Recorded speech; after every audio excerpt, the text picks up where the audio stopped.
Oui, il est temps de pousser une petite tyrolienne, ça peut pas être mauvais pour les cordes vocales le matin. Et c'est avec Helmut. Vas-y, pousse-la la tyrolienne, elle aime ça, mon criminel.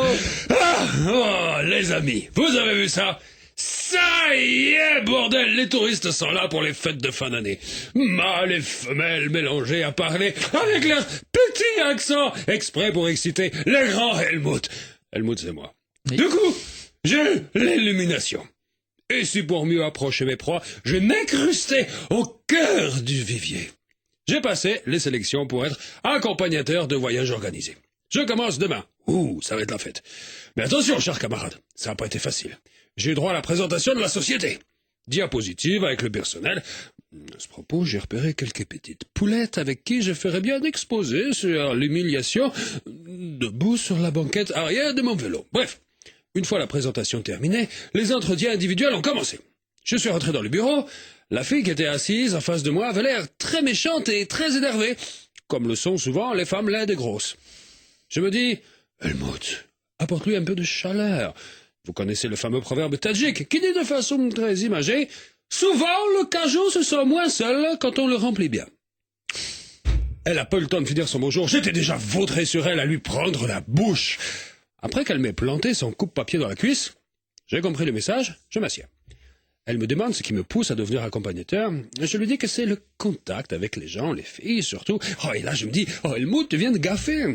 Je me ressaisis et j'ajoute, j'ai dit les filles, surtout parce qu'en général, la femme met plus de temps à comprendre les choses que l'homme. Je m'étais rattrapé. Je me sentais en confiance, quoi. Eh bien, quelle désillusion. Elle m'a dit à la fin de l'entretien, « Désolé, monsieur BHU, mais nous n'allons pas collaborer. » Du coup, j'ai sorti le grand jeu. Je l'ai invité chez Flunch pour dîner. Après, on a été prendre un café en terrasse au camion des Restos du Cœur. Et puis, histoire de boucler mon affaire, je l'ai emmené Gare du Nord, où l'acoustique est sans pareil. Et là, Je sais. Non. C'est pas joli. C'est même pas très fair-play, mais... Je te le confirme. J'ai chanté ce à quoi aucune loutre ne résiste.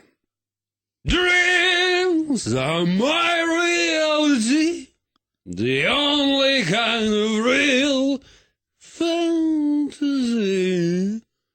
C'est la rendu dingue, la Moldave.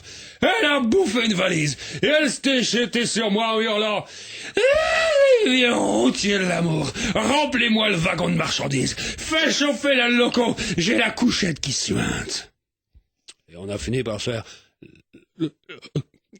l'amour pendant 38 heures dans la salle d'attente avec les gens qui passaient. Tout s'est arrangé, je commence demain matin avec un groupe de coiffeuses transsexuelles bretonnes. Je peux vous dire un truc, elles sont pas prêtes d'oublier leur voyage à Paris des Bigouden. Allez, au Wiedersehen.